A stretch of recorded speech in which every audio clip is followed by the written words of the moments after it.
Welcome back to another podcast of Driven Hunter. We're back with Tom Indrebo, and this is part 2. If you hadn't joined with part 1, you need to check that out. But Tom's been giving us some great information on what he knows about whitetails. And if there's any guy that knows about whitetails, it's this man. He's one of my biggest mentors out there when it comes to whitetail deer. And we've been talking lots about different subjects, from ponds to hunting strategies and just the whole dynamics. We're going to cover, shed hunting. We're going to talk about, different times of the season, what your favorite places to hunt, how to hunt, and that kind of thing. Just a lot to cover, but we appreciate you joining us, so we'll get started. Well, we're going to talk about water holes because you taught me so much about hunting water holes, and everybody that's watched Driven now has seen us hunting on a lot of water holes. We build them here on our properties and have had great success. And you're right. I mean, they become a magnet for bucks at all times of the year until they, completely freeze over. So that's really increased our hunting. And I do lots of seminars and talk a lot about water holes, but I learned that from you and the value to hunting over water. And, when we first started, you have water all over your farm down in the valleys. Yeah. But you learned to put these things up on the top build water holes in the tops of these ridges that really, gave opportunity to the deer to leave their bedding area in a short little bit, just go to the water hole that was close. They don't want to walk all the way down the hill and go to the bottom of the valley to get a drink and then go all the way back to the top. I think you might have shot some deer off that one stand. We put one in up above the farm there on the south side, and we've shot probably over 40 Pope and Youngs off of that stand. And I had during the rut, it's like I say, the time frames we're talking about, at what they progress through during the year. During the rut like that, it's a travel route in and off of a big bedding ridge, whether it's thick out there, a lot of down trees and thick area. And that particular stand there, I had a guy... Which has a water hole in it, right? Yeah, right, the water hole. And I had a guy sitting on it, and he comes out, and he had seen a smaller buck and some does, and I don't know if he had taken a shot at the one or what, but he said, well, I think that stand's way over hunted. And I go, well, I said, it is the rut, and every day there might be bucks coming through there that haven't been there for a year maybe. Right. So it's different bucks every day because it's the first part of November, and they're going to go to that water hole. Says, I'd rather sit somewhere else. So I put him somewhere else, but I says, well, I'm going to put another guy in there. And he came down, and when we were eating brunch, he's just going on about he had seen a Boone and Crockett buck and two other big ones in the 140s and 50s, and this other guy's just sitting there looking like I would. Really? It kind of tickled me in a way, but it just goes to show you it's time of year where you're hunting and what you're hunting. You got to know what those deer are doing, on time frames during the fall and during the rut. Yeah, one thing I learned too by guiding at your place is that you can throw the pressure and stand pressure and whatever else to the caution to the wind when the rut kicks in, because all the things change. Yep. The cards are flipped completely over, and it changes everything. So once you think, well, I can't go hunt that stand because we've pressured it day to day to day. Well, because those bucks are on the move so much, they are not even worried about pressure anymore. They're worried about one thing. Yeah. So you can never really overhunt a spot when it's like hard rut, because they're not in that mode where they're worried about hunters or hunting pressure. They're not in their bedroom, so to speak, where it's like you going into their house and all of a sudden you're bumping them out of there and something's changed there, because you shouldn't be there. I mean, it's something new. If somebody walks into your house, it'd be the same thing. I always say that. That's my favorite thing. You would learn pretty quick if somebody come in and start rearranging your house, chopping down everything, and then hung a tree stand in the corner of your bedroom. You'd be like, that's a hunter. So they pay attention to detail. I always said that, you think like, you got to put yourself in the deer's position and think like a deer. and understand, well, would I detect danger if I was a deer? And you're, start thinking like them pretty quick.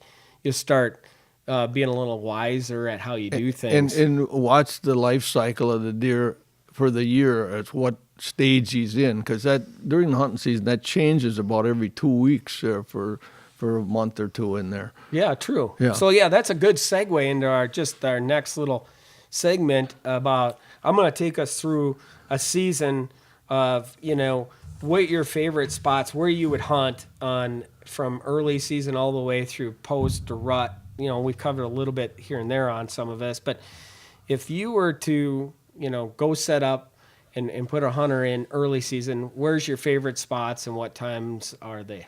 Where are they? Morning hunts, evening hunts, midday? What? Well, it's all For early season.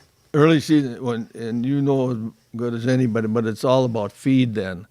So a food situation in Wisconsin, our season opens in the middle of September, and they're in their bachelor groups then, and you can pattern them very easily then where they're coming in, and if you got feed and you got water close to feed and stuff, it's like along fields and wherever we're getting, we run in cameras, there are trails coming out, or even a secondary trail just off of the field, but close to a food source. And the trouble with hunting early season like that is leaving your stand, because if you're getting some good bucks on cameras and stuff and they're coming out, they're usually early in the year, like middle September, they come out fairly early sometimes, an hour or more before dark.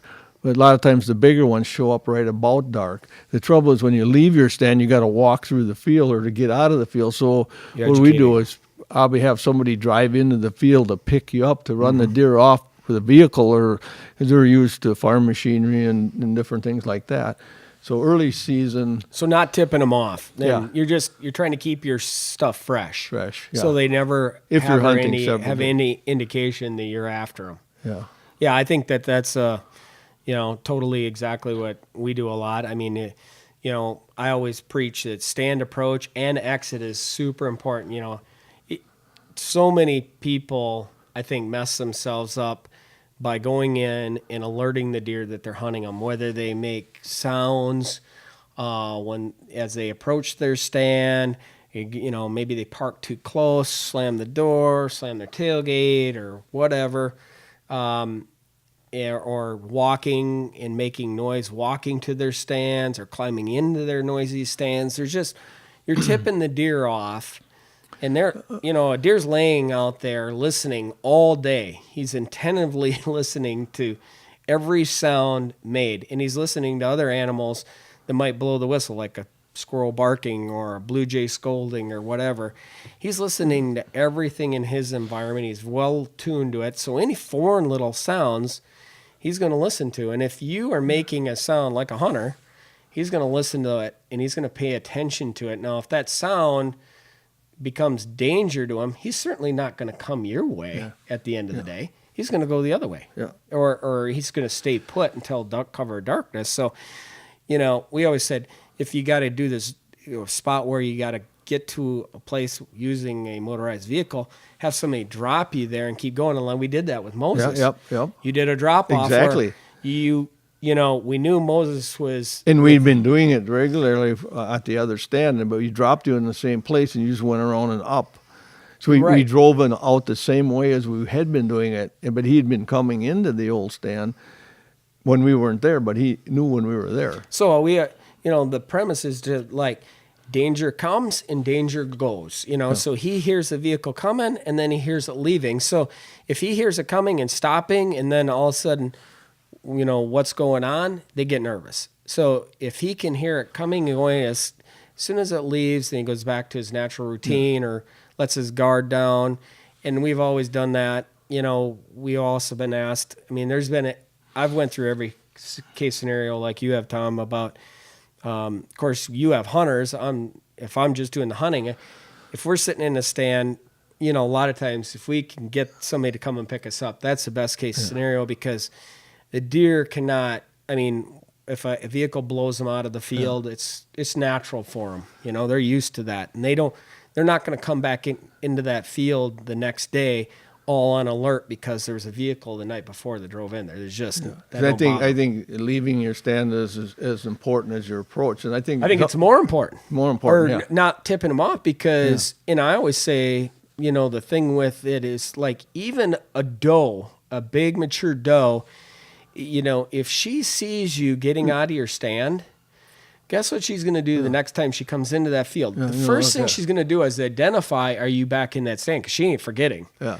And she'll can kind of blow your whole deal for the night because she's going to look up there and then she's going to try to go downwind of it to double check to make sure that you're not up there.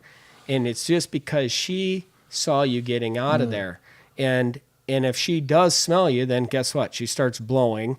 The other deer that are staging or even in their bed yet hear her blowing. They're like, I ain't getting up and going that way because there's something wrong. Yeah. And so, again, you're blowing your deal. You got to make sure that you do the right things. If we're sitting in a tree stand at night and we got deer all out in front of us and it's getting dark, and there's nobody to come and blow the deer up, how do you get out of there? Well, we do the simple thing is we got to blow them out without them identifying that we're in that tree. And the only way that I found out that's very effective is by not coyote howling at them or barking. I do kind of a loud, super fast, very rapid barking, like I don't know if you've ever heard deer getting chased by dogs, but it's a real fast cadence of like them on their tail. And when they hear that loud, fast, rapid, they just run. They flee.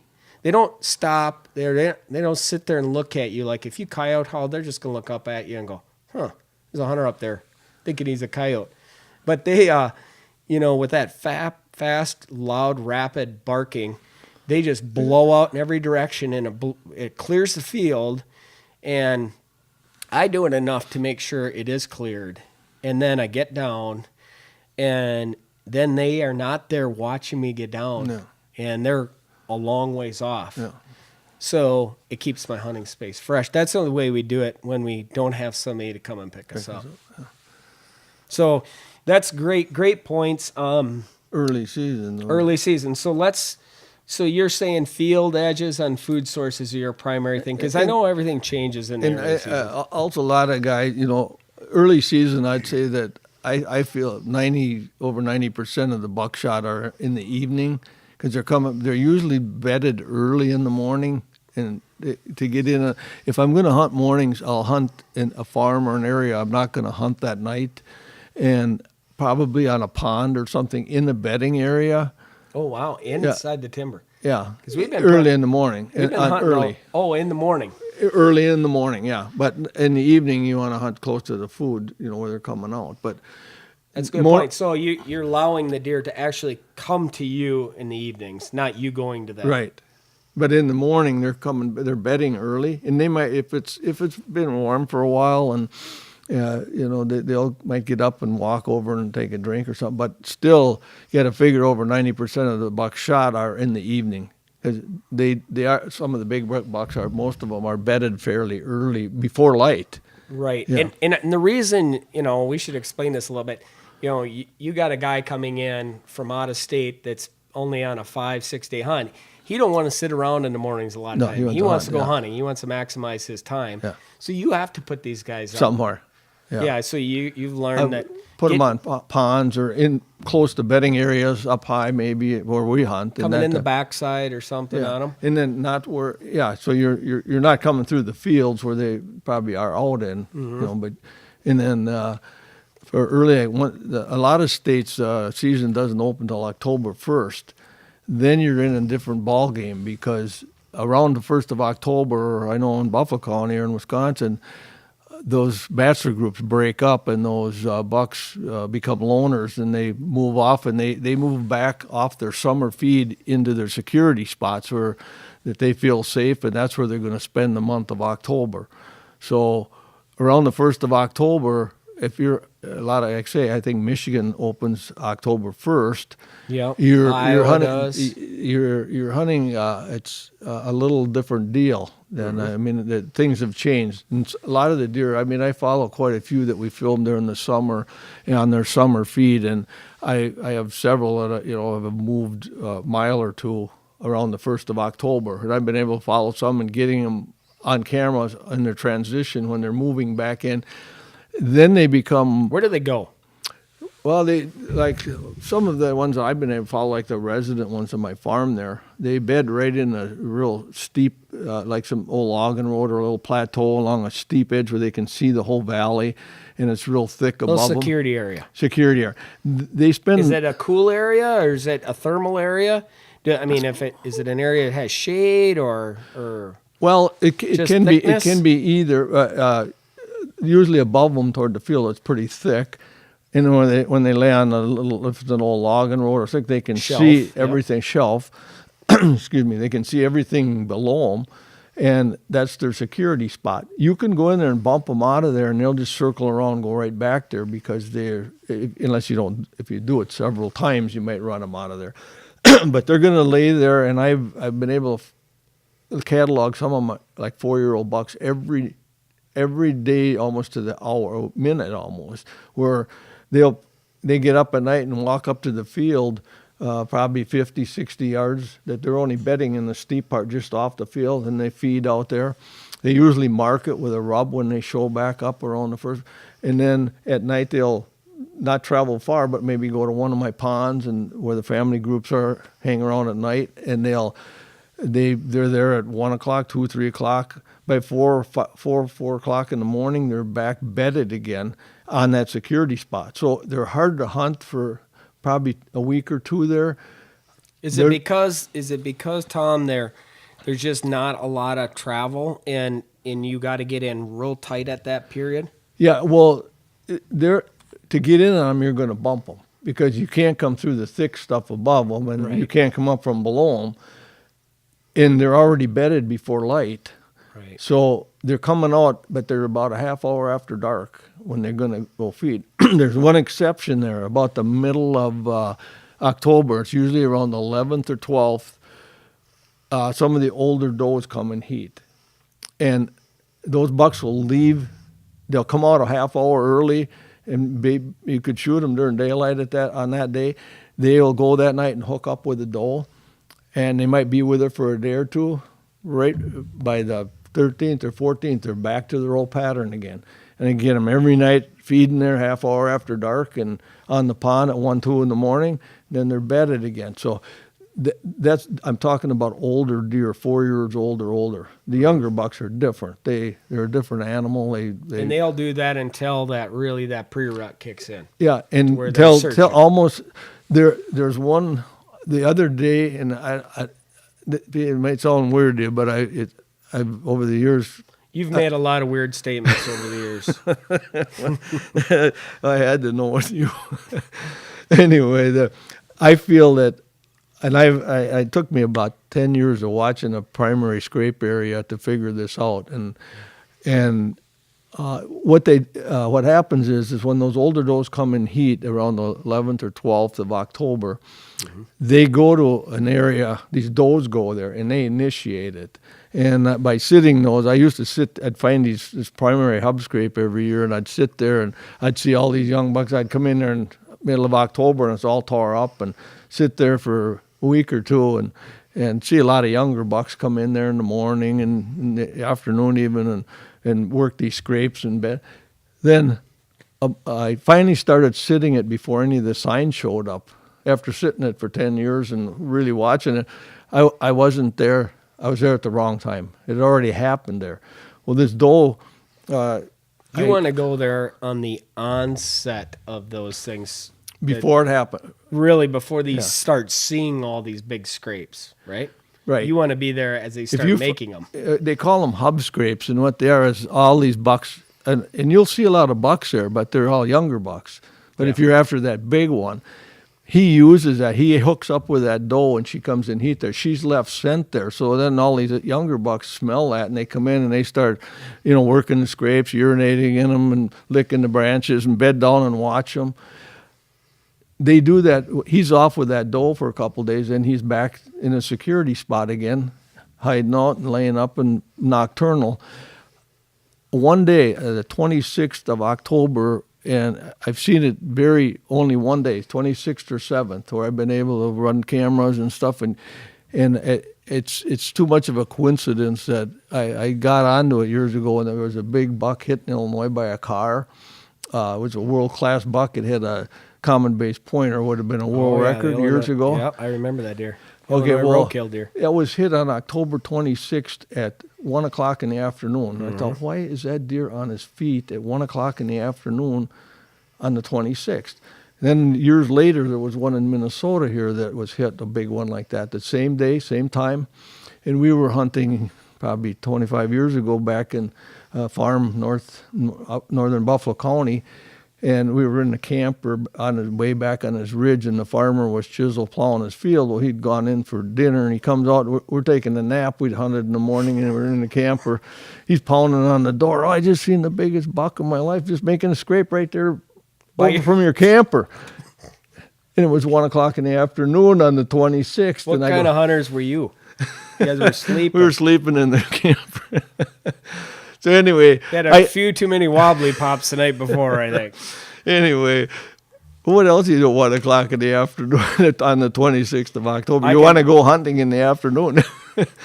But anyway, that I kind of caught on to that, and I started watching that. Mm-hmm. And I started running cameras on scrape lines, and then I started sitting that same primary that I'd been sitting 10 years. And I was sitting right on the steep part on the downwind side of the ridge come over, and I was just where it dropped off steep, kind of where you hit Moses, right along that steep edge. And the scrapes were all been worked up by all the little bucks for 2 weeks, and or 3 or 4 weeks almost, 3 weeks. And here comes this big buck, and he comes by, and the wind's coming over the ridge through the primary. And I'm sitting on there. He comes all the way by, scenting it. Mm-hmm. He gets by, he goes back, and he goes up and works a scrape. And then he goes over the ridge into the wind. Well, if I'd have been sitting up on top or on the scrapes, he would have scented me. I'd never seen him. Just because I happened to be down there. Then I realized that that's a great point. The 26th, what they do is those big bucks leave their security spot, and they make a loop, and they'll travel a scrape line and a rub line through different ridges all day long, and then go back and lay down again and wait. And what they do is they run a route that they're going to run when the rut kicks in about the 1st of November. So when the rut really kicks in and those bucks get locked down with the doe, when they leave that doe, wherever she took them, they're going to get right on that scrape line. They run on the 26th, and they're going to come in and downwind those primaries trying to find another one. And early in the rut, there's 80% of them coming in the heat. It don't take them 5 minutes, and they got another doe they're locked down with. So they're always fairly safe because they're not moving a lot. They just only move certain times. So key dates like that, I think I really found are real positive. Things can happen those days if you're. Yeah, I learned that from you a long time ago. He's like, hey, he says we're coming up on the 22nd. He said they're going to be opening the scrapes, and then almost to the day, they start appearing. Tom's got it down to a science on studying these deer for that many years that he knows when things are going to be happening, and it just happens. It must be more on the photosynthesis period of it to when the amount of daylight in the day, that triggers a lot of this. I know temperature sometimes plays a role on how the movement is, and in the moon as well. Yeah. We can talk moon phases and positions and everything else, but it's still like the amount of daylight in a day that really gets things kicked off. And it's interesting. I think that's what's made you very successful over the years, is being able to key in on how the movements are changing, and you're changing with them, and being, again, a step ahead of them and getting hunters in there, in those areas ahead of time, not sitting there in the dead areas. You know, I think pro fishermen tell you the same thing. They look at a body of water and they eliminate the dead water. Yeah. They know exactly where they need to be fishing to try to catch a fish. Now, that don't mean the fish are going to bite, but they are going to be where the fish are. And fishing where the fish aren't, you're never going to catch them. So you put yourself in that position, and then you roll the dice, and if the deer are up on their feet, you always look for a reason why the deer is going to be there, and you know he's there for a reason, right? And at time of year, wherever it might be, you know, it's always for a purpose.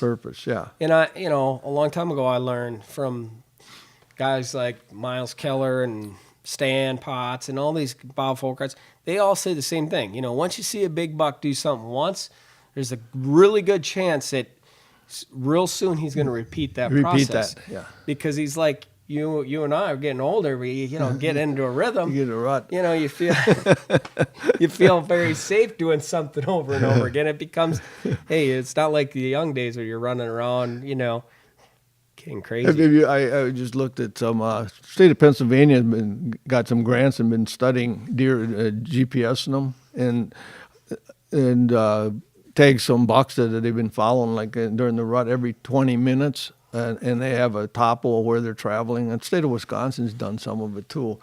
And it's real interesting, and it really coincides with what we're talking about because one of the bucks at the state of Pennsylvania, I think you can go online and find that. I think there's a podcast on it or something. But they during the hunting season where that buck goes, and it's done in terrain similar to Buffalo County, kind of bluff country like that. And during the month of October, 3 and 4 year old bucks travel a distance of less than a mile a day, and at night like that. And the next 24 days in November, the same bucks travel like 96 miles and 98 miles in a 1,600 acre area. And then they also make one pass out like the one I was talking about that went 6 to 8 miles in one night and return to that area at the end of the rut. So it's pretty interesting because they mark them every like 20 minutes or so on where they go and where they live. And they live in a relatively small area, almost like 40 acres during the month of October, your older bucks. So like you said, seeing them there, you're probably going to see them there again. Right. So, we kind of covered the early season and the pre-rut period of where you would hunt these deer. How about rut periods? I mean, is there one particular spot you like versus others? I mean, do you start hunting doe groups or areas? I mean, ponds are still effective. Where do you put your hunters during the rut period? If I'm coming hunting at Bluff Country Outfitters. What I would base that on is past areas where we've seen does getting bred. And it could change anywhere. I noticed that on one of my properties one time where it was an old cabin back in the valley, and there was like a seep there with water, and it was real dry out. And evidently a doe had come into heat getting water there or something because it just got pounded. And those are every buck around's coming in there because he's scenting that doe. And I think we shot 2 bucks off of that spot that year. And I figured the next year I was hot on that spot. It was dead. Nothing happened there. I actually found the primary. It was way over the ridge on a different valley, probably a half a mile from that one. Mm-hmm. So that can change. I just, assumed that it was dry that year and that she happened to be there because of that water, and that's where she came into heat, and that's where they all showed up there. Yeah, I know you said, you a lot of times you put your hunters in for what inventory other hunters have seen, and if you see where a hot doe has come into heat and a bunch of bucks are piled up and chasing her, and you're going to put a bunch of hunters around there. That's not always the case. So like a guy that's just hunting, a normal hunting, going out hunting his farm or whatever, how would this translate to his strategies to where, would you, if it was to take hunters out of the other hunters out of the equation, you just had one hunter you're taking out and putting him in a spot, would you take, during the rut period, would you take a guy for an evening hunting and set him on a food source that's getting hit heavy, whether it's a pick cornfield or some area that becomes just a hot pocket for a food source that all the does are going to, and you're banking on a buck coming in there looking for a doe, or would you go into pinch points or funnels or what? Well, what I've noticed in the Bluff Country down there, it seems like what they're going to do is it almost seems like that I see times where your guys will be sitting and they're seeing over 20 does in a group. It's almost like these does go into a group for safety or something, where these bucks can't weed just one out. They're all running all over the place, kind of. But if they do weed one out that's coming into Tom, that's just in general. They just do that to us all the time. Oh yeah, the lot of parallels there. Yeah, right. So but if they do come in, they usually lead them off or go off by themselves somewhere. I see a lot of over the years running guy hunters in and out. I've seen a lot of the actual breeding done right in the steep parts. And I remember that albino being bred. That was a real steep area, area. Yeah, they couldn't even stand on it. It was so steep. Yeah. It's like a goat prairie, real cliffy area that, again, they're chasing around in there. And it's almost like that area is where they can get a doe to stand for them. So if it was one hunter taking them out, I would probably put them in an area on a steep part like that where I know that's happened in the past, and might be, a route out of where there is a bunch of does, or a primary off of a primary somewhere where they would pick her up and be moving to that area or through that area.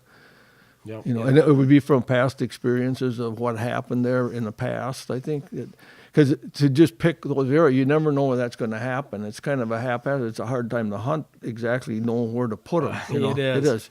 I know. I get so frustrated during this period. That's why we generally we transition into other states that have different things going on. So I kind of avoid this time. It seems odd to avoid the rut. Yeah. But I think that for us, we're trying to film a deer, a big buck coming in, not like blazing behind a doe, and like you got to make this snap, shot.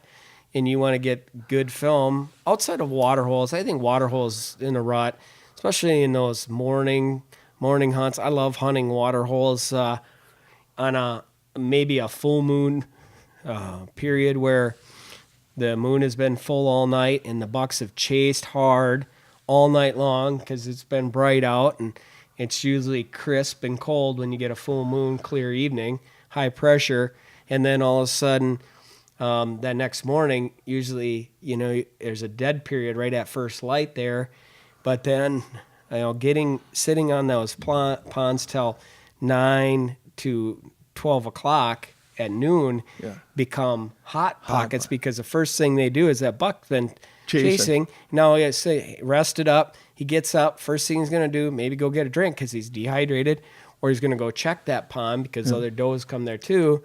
It just becomes a really good spot. And I know you taught me that back in the day, to hunt those particular areas. Well, ponds like that, when we first put those ponds in, and that we put them in for the rut, figuring the bucks were chasing, they were dehydrated, and just what you made the point, the does go there too because they get chased so bad that they end up going there, and they get to be areas they kind of hang out. One thing we talked about earlier, we should maybe mention, is that what we found out as we put the ponds in, that in early season, September and early October, a lot of those ponds were close to bedding areas, and if you got a really hot, dry spell, the ponds were good. And we've shot a lot of nice bucks. You shot one, I think, over on Hoover's there that time on a pond early. Yeah. And I like early season. I mean, we've killed tons of bucks early season, evening hunts. Well, we bank on a warm day where they're sitting there all day without water, and the first thing they got to do is generally water before they feed. One thing we know and learned, I guess, just over the years, by one year it was a real kind of warm spell, and it was early in the early season, and we were sitting in the ponds, and we weren't seeing any deer coming in, and I just couldn't figure it out. And then you're like, why aren't we seeing deer? Because it should be there because it was warm for quite a spell, Well, I finally realized it came down to the wind, because at night, in the mornings in the fall like that, in September and October, a lot of times it's a lot of humidity in the air, and if in the mornings would be foggy, and I remember getting wet up to my knees and walking through that stuff. But anyway, I got figured, what happened was those deer go out at night and they're feeding on alfalfa and clover, and in the morning that stuff is dripping wet with the fog and stuff. So if it's windy, it dries out the fields. But if it's no wind, they're just dripping. Right, they're getting enough moisture off of that all night long eating that they don't have to go to the ponds. So watch the wind and so if you get a windy period that keeps that dew from forming on those plants, that's when to hunt the water. Yeah. Yep. Great point. Well, even I've never even figured that out. And I would have I'm probably like you, like, why? They should be here because it's been dry out.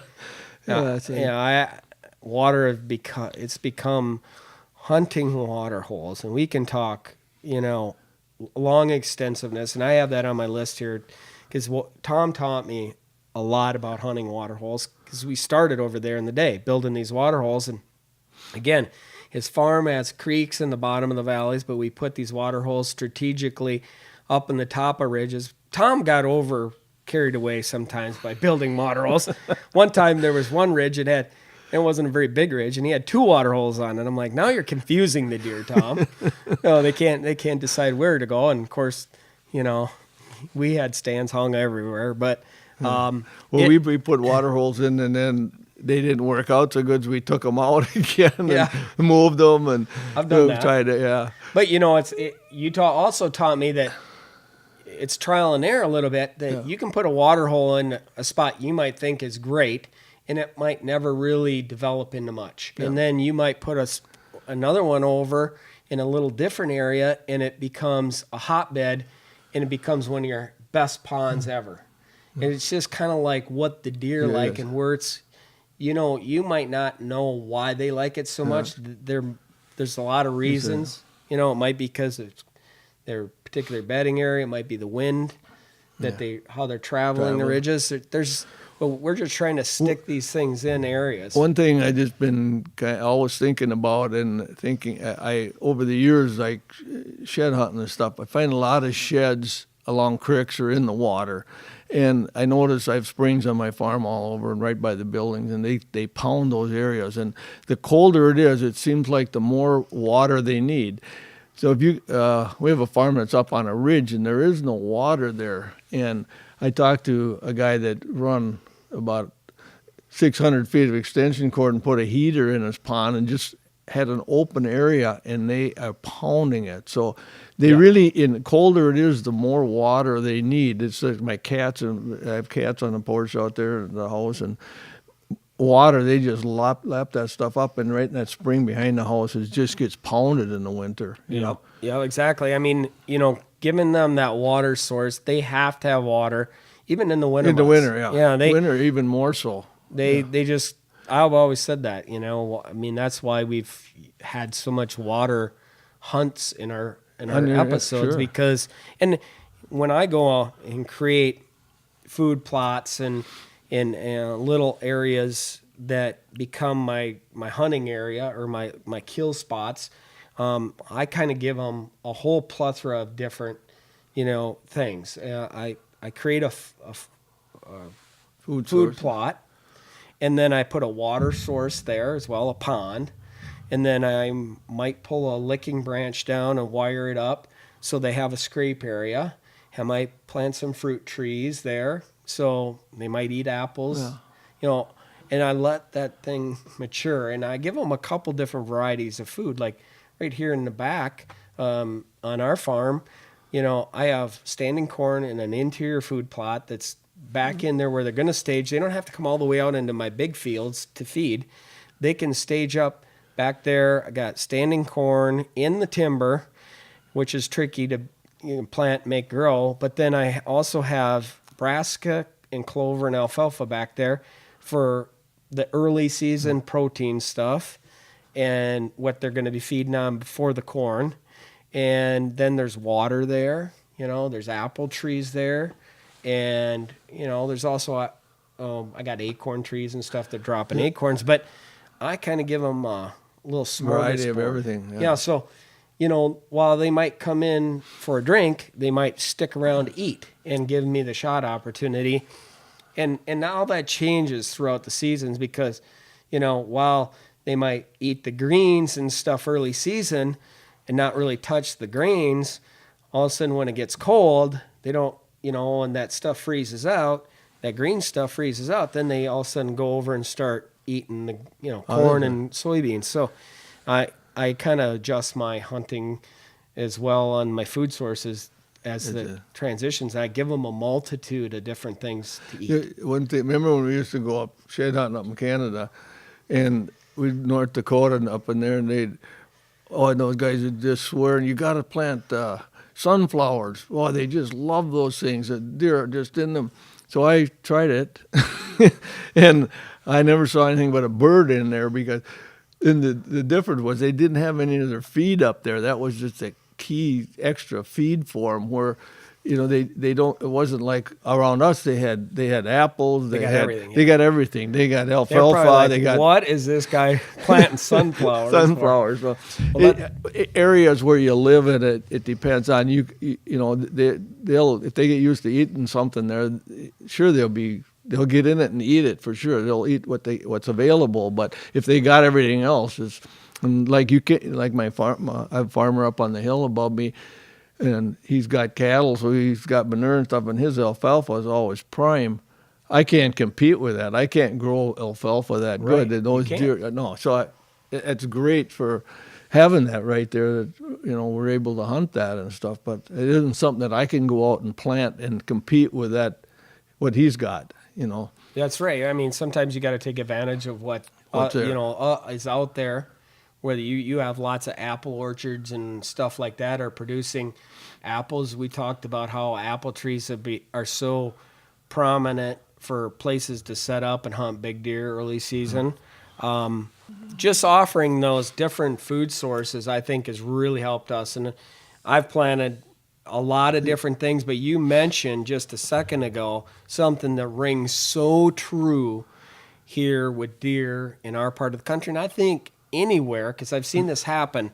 When we started planting brassicas here, and we use evolved brassicas, shot plot, and 7-card stud, and a bunch of different mixtures, but when we first started planting brassicas, our deer were like, what is this? Yeah. They had no clue, nor did they want to eat it. Now, if I take you out there right now, it's like a cattle yard. Hammered, yeah. Yeah, and they have really learned the taste of it. Yeah. And become, but at first they didn't want any part of it. Now, I think that's important because I've seen that in different parts of the country. Yeah. If they're not used to something, it takes them a while to adjust. But once they get the taste of it, and if you're the only one that got it, you're drawing in the deer. Yeah. And that goes back to us when we were kids. You eat every carrot and pea on your plate. If you spinach or something, you wouldn't. But you learn the taste of it, then it was fine. But it's kind of they don't know what it is right away because they've never had it. But if they taste it, and all of a sudden they say, yeah. Well. I mean, talk to people and they're like, I planted brassicas and boy, there's even a deer track in there. I didn't see anything in there. Yes, I tell those people, give it a few years. But after a while, it becomes a major food source, not just one that they might not even want to touch. And it takes them that long to adjust. And especially in an area like, here. Yeah. I mean, this is food central. Yeah. I mean, everything's out there. Yeah. Yeah. A deer can go anywhere and eat anything before it's harvested. So, you got to provide those food sources. And then, like the brassicas that we plant here, we try to go for providing them the greens and a lot of that protein. There's a lot of tonnage. Do you put like purple top There are turnips, and yeah, then radishes and stuff like that. What time of the year do you plant them? That's a good point because I plant them in later summer. Later. And they're a little easier to grow. You don't have to be a great farmer, but I prep the soil. Well, I've had that same luck, but planting them late in August, oh man, they just pound them. But if I plant them early and they get real big and they just bulby. really smell, and they might eat them if it's really cold. They eat the tops off. They get stemmy and woody. It's like eating, a radish. If you ever ate a radish that's been in the ground a long time, they're really woody and they don't taste good. No. Yeah. But if you eat one that's just came up, they're really good. And it's the same with lettuce if it's been matured a long time and versus new growth. So you try to plant your foods like that to where, later. You don't want to plant them too late to where the cold weather affects the growing season. You just got to, I always time my, I go out and I spray my fields and kill off the weeds and I re-till it and let the weeds come back up and I kill them one more time with spray with Roundup. And then I go in and I get that seed bed ready and till it one more time and I plant it at the same time just prior to a rain. And I want that rain to come in there and germinate it. Yeah. Basically, and it's just seed contact. I don't have to bury this seed. It's a small seed. Yeah. So you don't want to get it in the ground too far. You just want to make seed contact. Yeah. So I cultipack it. That's a good point, cultipacking. Yeah, so your seed is firmly in place with the soil contact, and then when the rain hits it, in a couple days it's up, and growing, and that stuff grows fast. So, I'll plant, a lot of times I plant my brassicas at the very end of July, first part of August, and usually our growing season's done at the end of August. So a 3-4 week period there, and I want it to get about knee high, not quite knee high, about shin high, like, where your calf, if you're standing there, calf high, where your calf muscle would be. And that way it's nice and lush, looks like a big carpet. And the deer, will love it. Yeah. And I underseed it with clovers. And that way the following year, that clover is the brassicas serve as a nurse crop. So, then that next year, that clovers grow up. Now I got a clover plot that is going to come up year after year. So that's usually what we do to plant that kind of thing. Planting that stuff too. It'd been over the years. You mentioned cultipacking. One year I made the mistake. I had a rear tiller, went in, tilled up a food plot, seeded the whole thing, looked beautiful. Come back like 3 weeks later, and it was all dirt yet, except where I drove out with my truck, and the stuff was up about that high in my tire tracks because it was so loose of soil, it didn't have nothing to grab to germinate the seed. So the cultipacking is a key too. Some people don't have, I don't want to got a cultipacker. I don't even want to, I don't know what one is, nor do I want to go buy one. There's other ways to drive across it with your wheeler or something. Yeah, you could do that, or you can get a heavy drag with some weight on top of it, logs, blocks, whatever, to firm that soil down. But you want to not have it too loose and just get that seed bedded in. A lot of guys plant beans just by broadcasting beans. You don't have to have a high-end packer to plant soybeans. We plant Evolve mean bean all over, and we broadcast it with a spreader, and we'll just go and till it in, lightly till it in.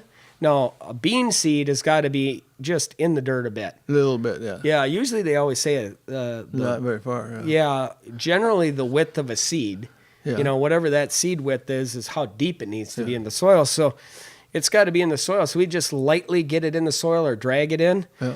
And that stuff just blows up. And blows up, yeah. You've known that because you've had bean fields that the deer never ate off, and then you go in there in the spring and you just till it. My best crop I ever had was that. I just grew up. I was going to replant it, and I dragged it, and I didn't get at it right away, and it came up, and one of the best farmers in the area, or at least some of my land, what did you do to that bean field?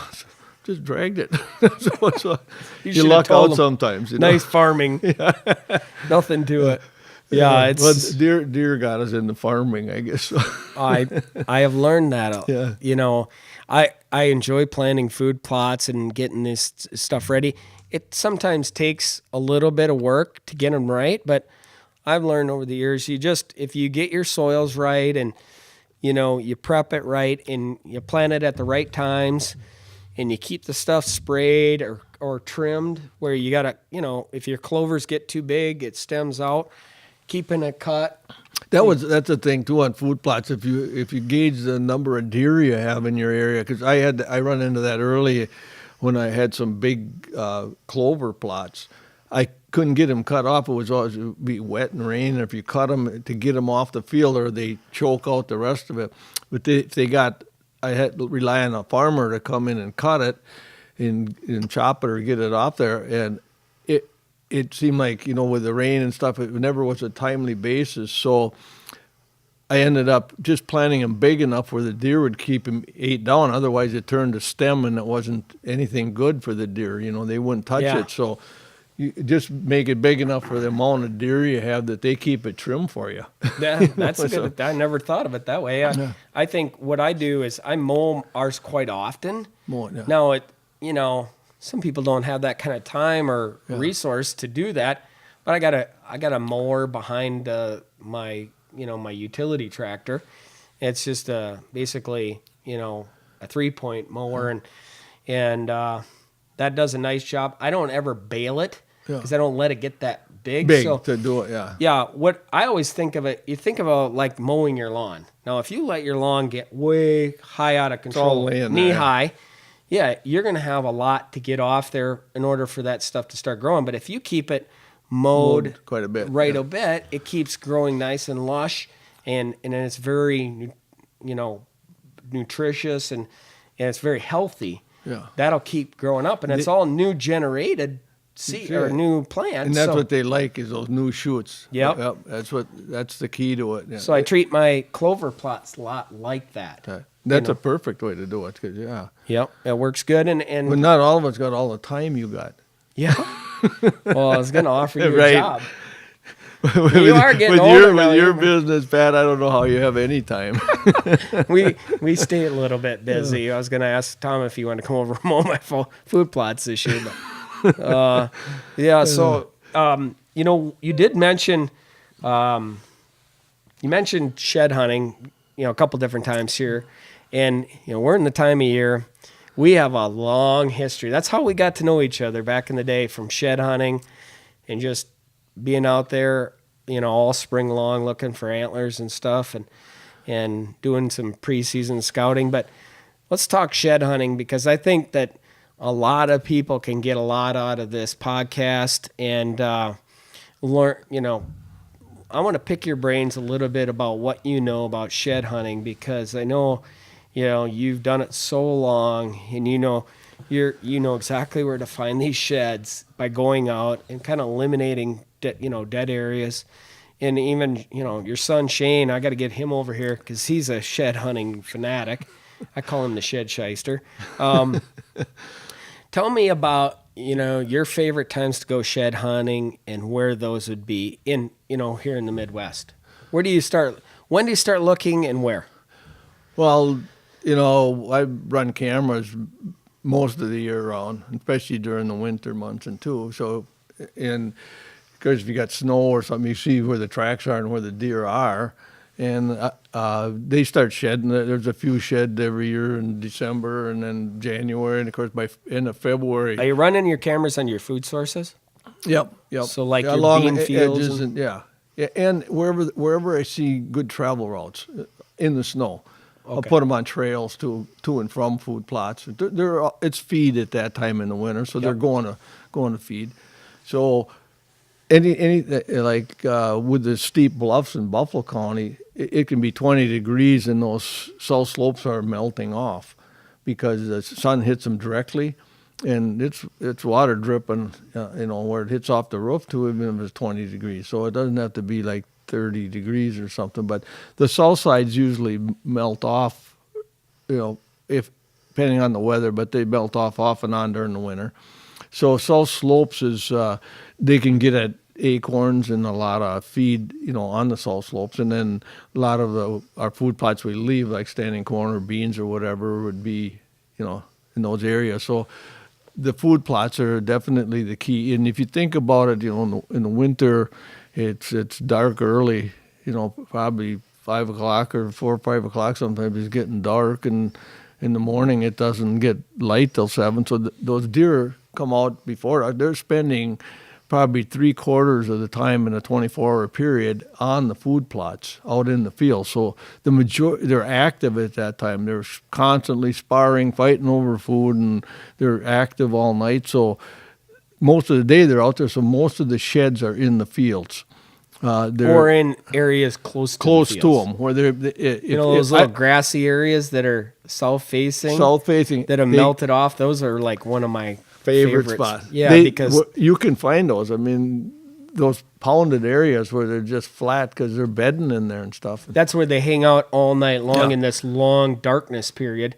Yeah. So they might eat in the food source itself, and then they find that little melted off area that's comfortable to lay down and hang out in and spar and whatever. Those are kind of the really hot key areas. And they're generally in those little south-facing spots that are melted off. And in our country where there is snow, I think even down in Iowa where they don't get snow, those little grassy areas that that are south-facing are still prominent places to find sheds. If there's a little, cedar trees are huge, right? Yep. Where I like finding a lot of sheds around those cedar trees. I found them hanging in the branches too. Yeah, in those. Several times we have. Yeah, but yeah, you'll find sheds, where they bed, and sometimes on the trail a little, but they don't travel far from that feed. They're not burning up a lot of energy, so they're not going far. But if you think about it, they're only on the trail 5 or 10 minutes, and then they're bedded during the day somewhat. So, but they're in the beds a lot fewer hours than they are out in the field, and they're not very active in the beds. They're just laying there. So most of the greater percentage of the sheds will be in the field or in the bed or along the, but most of them in the field. Yeah, I think I always start with the food source and hit the food sources first, those open areas, because they're the areas you can comb the quickest unless it's a cornfield.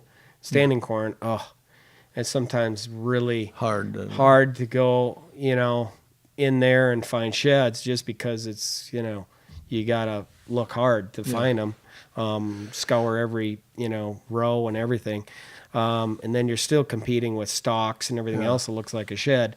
But food sources first. Then if I find a big shed and I don't find its match, then I kind of start figuring out where this deer's going or came from, where the other horn might be, and following those trails that lead back into those bedding areas and walking those trail systems all the way back to where they're bedding up on a ridge or a pocket, and that's, scouring those areas as well. It's amazing to me, how a big deer can dig a hole and bury his antlers like he does, but it generally always does, Yeah, it's funny. It's crazy. But this time of year is the perfect time.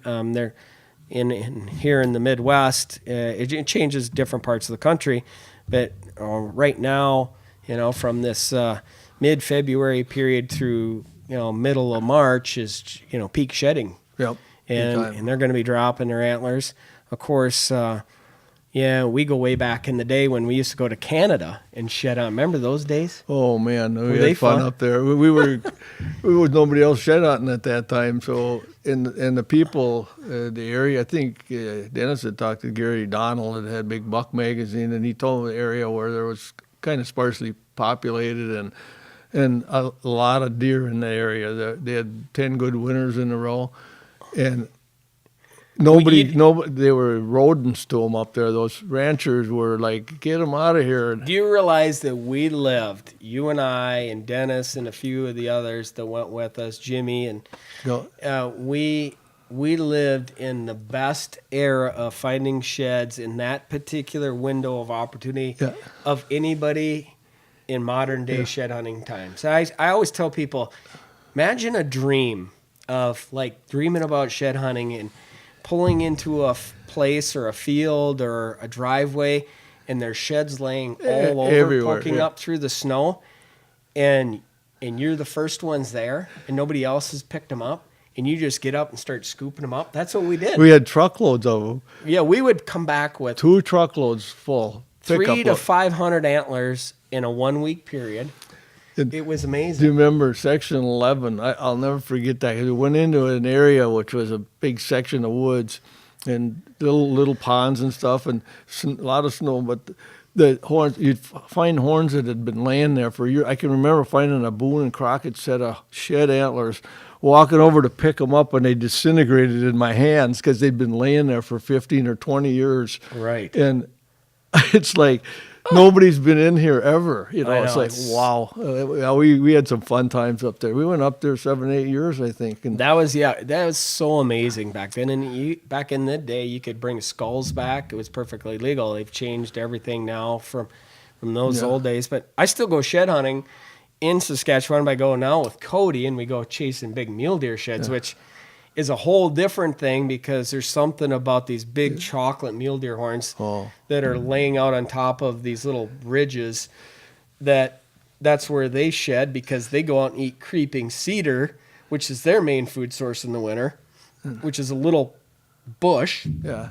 And they don't feed on, other food sources like whitetails. So now it's just, I love it. I mean, it's something about shed hunting that just... It is fun. I don't think I've ever. That's like a dream. Dennis still dreams about it. He has nightmares. We have some old footage we'll have to show of that. Oh. It's amazing to go think back to those days. We would have so much fun. We go up there and we got to know these people and become friends with them, the Lemontines and everybody up there. And we would go and stay at their houses, and all week we'd find sheds, and we had a rule. We had made rules up that, if we pulled into a spot like a farmyard or something where they've been feeding cattle and the deer been in there eating, and if they shed immediately in that vicinity, that any one of us could find an antler, then they all went into a pile. I have to interrupt them here and tell you why that was I was older than them. And when they'd see one, they'd take off running, and I never had a chance to get one because they were tripping over each other and tackling each other to see who got there first. So we made up a law that they go in a pile, and then we draw numbers, and we get to pick. At the end of the week. Those were gimme sheds. Yeah, we called them the gimme pile, and we would, at the end of the week, we'd put all them horns out, and we would then draw a number to see who got the first pick. And, of course, Dennis, it was like life or death. If he drew number 1, he was the happiest guy ever, but he would always get like 3 or 4, so he never got to pick first, and his lip would be hanging so far out. It was so funny. I still remember all that, and he just put so much emphasis into trying to get that number 1 and trying to... It'd take him an hour just to get the number out of the hat. Remember how he'd sit there and try to feel around, trying to figure out which one number 1 was? And he couldn't handle it. But those memories... it was fun times. There was one time, Tom, that I have to mention to everybody that, till the day I die, I'll never forget it. It was that spot we pulled into where Lemontines had found this field with their airplane in the middle of a section that you could never see from the road. You did not know it existed, and it was that field that was left standing crop all winter, and all those deer from the entire region had vacuumed to that field and shed their horns there, and there was only one sinkhole that had the trees, and everything else was just wide open. And we snowmobiled to that field, and we come over the hill, and we stopped, and we looked down there, and it looked like, it was a cattle lot. But they were all deer in there instead of cows. And we went down there, and the deer just kind of ran up out of the field and stood there and watched us. And there were sheds laying, remember that? Everywhere. Actually, we made piles. I brought a video over of that. Do you? I got it with me, and I'll give it to you. Oh, yeah. I can't wait to see it. It's you get right up on wheel, and you had piled up a bunch of horns in one spot. Yeah, we had to make piles. There were so many horns. Yeah. Yeah, we were making piles of antlers. There was antlers poking out of the snow everywhere. I think we picked up, we had to pick up at least 75 to 100 horns in that one field. I went into that sinkhole that day, and there was antlers everywhere in there, like they were planted. Yeah. Nobody, I mean, honestly, it was a shed hunter's dream. The thing up there at that time was I could understand how these deer could survive the winter because there was no food. So you can imagine a standing wheat field that was the only one in the area. Because I said they don't grow corn up there, and they don't grow crops like here. So when they pick the wheat or oats or whatever, there's nothing left but straw. So I thought, what do those deer eat? And wherever there was they were all in the feedlots. I actually got some video picking them out of troughs on the feedlots, out wherever they had feed for cattle. Oh, I remember that. And then remember on top of the bales too. Yeah, they lay up there. Round bales, they'd eat them right down to the ground, and these ranchers would just go shoot the deer to try to keep them off the bales. And it was the trails in the spring were about that wide of deer manure, just going out. Like I got some video of that stuff too, and the dead deer laying around there. Guys said they all died of lead poisoning. Yeah, because the farmers were shooting them. A rancher, what would happen is the deer would all live, in the woods or the valleys around their farms. The bush. And as soon as all that deep snow would come, they would just come into their farm lot where there was some food, which was there for the cattle. And the hay, they would have round bales, and they would stack all them round bales together and make basically a big square area of round bales. And guess where the deer, they were like goats. They slept and ate on top of the round bales. They never even left. And we'd pull up there, and there would be 100 deer or so sleeping on top of those round bales, looking at us, standing there like, goats standing up there. And they'd kind of start bailing off if we went over there. And we'd get up on those round bales and walk around and find sheds. I can remember. But they would pee up there and wreck the bales, and the farmer hated them. Yeah, and I can remember the first time I went up there, stayed in a little motel, and 10 o'clock news, they're interviewing a rancher, and he's standing there, and there's deer all over behind him, and the guy, he says, I don't know what I'm going to do. They're eating me out of house and home. I got 600 deer in my yard. I said, get that guy's address. Yeah, we'll go shed on. We're going over there. It was fun those years. We had a great time. Oh, my gosh. We had the best times of our life. We didn't even know it. Yeah. We just got so spoiled at shed hunting around here. It was. Yeah. It's like, it's not even shed hunting compared to those days. But I'm glad you brought that footage. That'll be fun to see. Yeah. And we'll be playing it here. I appreciate you talking about shed hunting. So, that'll help some beginners get started if they're thinking about places. Scour the food sources, start there. And I think it's important to also mention that if you're, when you go shed hunting, you got to shed hunt where there's been bucks shedding. Yeah, that's the thing. I always watch this time of year, where are the deer at right now? Because if it warms up and stuff, they'll spread out again, and they can be anywhere. But watch the weather and watch where the pounded areas are. Spot them when they're shedding this time of year, and know where they're at. Too many people think, well, I'm going to go and shed hunt where I deer hunt. Yeah. Well, that's probably not where they're wintering. Yeah. You got to go figure out where they're shedding their antlers at the certain time of year. The deeper the snow and the colder it gets, the bigger groups they go into.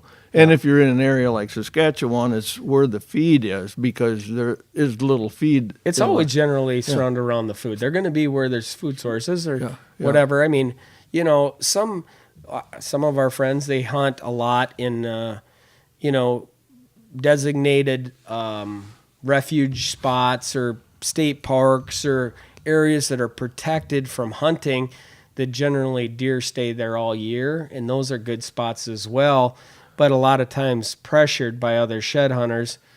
Shed hunting's become a very popular sport. It's a great, it's a great sport to get the family involved. Our kids are ate up with shed hunting, and case in point, his kid, Shane, he's an guy, really never took hunting serious, but man, when it comes to sheds, I used to shed hunt at Tom's place, and now Shane goes over and pillages the place. There ain't enough shed to be found because he's picked them all up. And Tom don't even get to pick them up unless he gets them before Shane. So, but the kids get into it, and our kids are just Love it. like crazy already. Yeah, they're into it.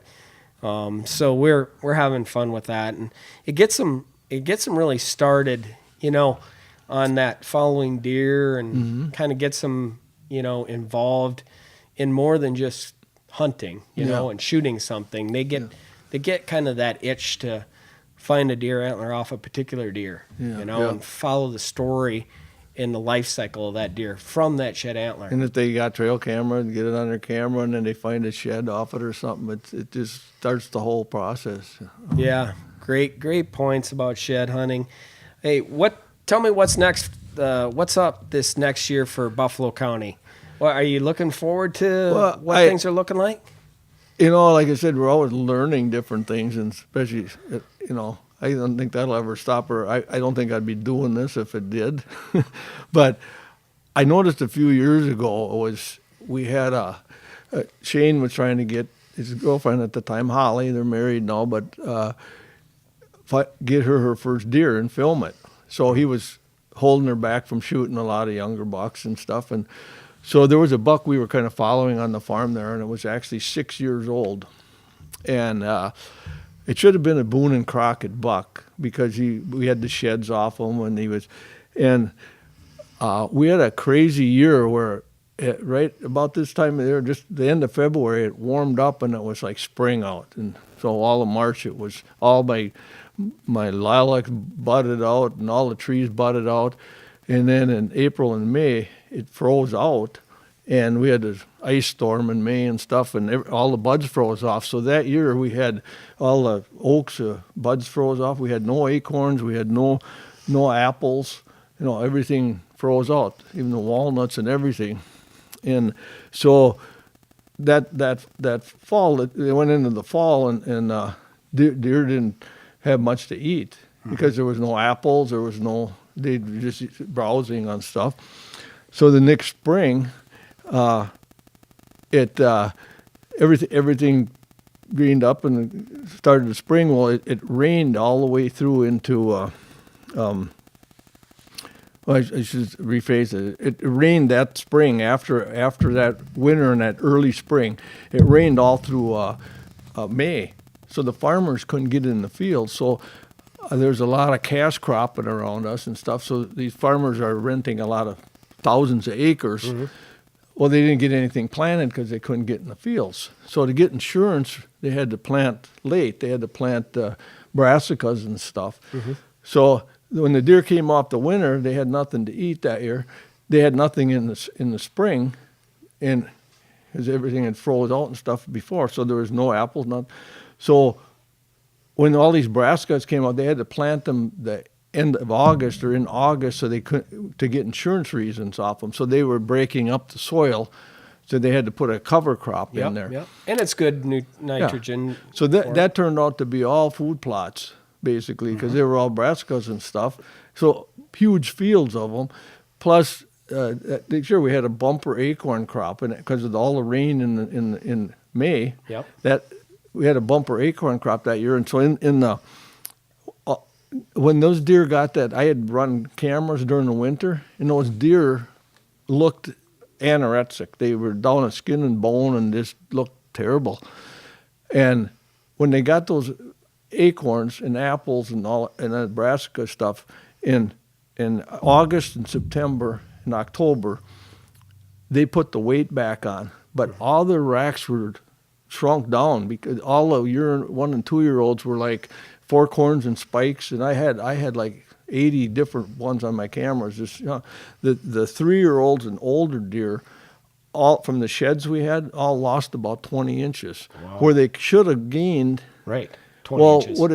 What happened was she shoots this 6-year-old deer that year on film that he filmed. Yeah, we put it on our show. Yeah, it was on there. Yeah, well that deer. We weighed it live weight, and once it got those, it came from anorexic looking. It was 313 pounds live weight. We weighed it. Yeah. It should have been a Boone and Crockett buck. It scored 142. So he had shrunk down like 20 inches where he should have gained 20 more. And so from going from a Boone and Crockett buck, he was way down to nothing. So this year, last year we had a great year for acorns, a bumper crop this year. I mean, they're everywhere. And they didn't get the corn off. I rent out some corn land, and they didn't get it off this year till December.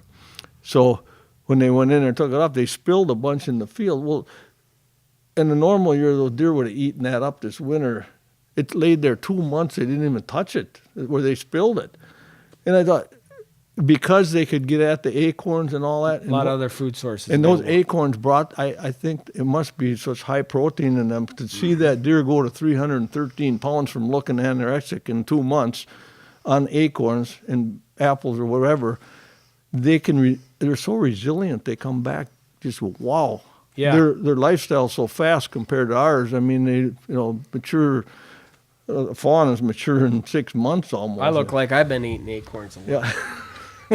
You got to quit eating. I don't look anorexic, that's for darn sure. Our deer here are looking good. I'm excited. Yeah. I think it's been mild so far, and unless something changes, we're going to have a great year of antler development. And with everything setting up well, we got a lot of food that's going to carry them through the winter here and into the spring, which is important, that they ain't going to have to go and start browsing. They need some natural browse in order to digest, but, they got enough stuff here to eat. Again, I leave a smorgasbord, and I want to make sure that I'm going to keep them healthy throughout the winter months, but they already are in almost through the winter, and they look really good this year. Yeah, so it's going to be a good year this year. Yeah. It can change. We could have a real long snap now of cold and ice. Ice is terrible for it. Well, that's why you leave standing stuff so they can get at it. Get above, so they get above it, and they don't bed very far from the food sources. This time of year, they generally pretty close. Unless they have some sort of added pressure, but. Yeah, should be a good year. Well, I got some big deer that made it through, and we'll be looking forward to next year for sure. It's always exciting to see what shows up too, and we'll have to get together. You can keep deer kind of tied up over there for this next year. I'd love to come over and hunt as we always do. It's just so fun to get over there, and how can. If somebody's interested, that's been watching this podcast or listening to it, how can somebody get in touch with you in order to come maybe possibly down and book a hunt someday? Basically just go on my website. It's bluffcountryoutfitters.com, or my numbers are on there, and just all your contact is right on your website. Right on the website. Yeah. Perfect. Yeah. Well, hey, I appreciate you joining us today. It's been a true honor. Like I said in the beginning, this is one of my biggest mentors, if not my biggest, over the years, and getting me involved in the deer and deer hunting. It's been a true joy and a learning experience, believe me. And I was just excited today to talk shop and talk deer with Tom. And I'm sure there'll be many more things I'm going to learn from you over the time. I learned some today. So hopefully everybody got a chance to pick up a few tips here and there. That dew thing was awesome. I never even thought about the wind, windy nights versus non-windy nights. So I'm going to keep that in mind next time when I go out. But we appreciate you joining us on this episode of Driven Hunter, and we'll be bringing you just some more great podcasts in the future.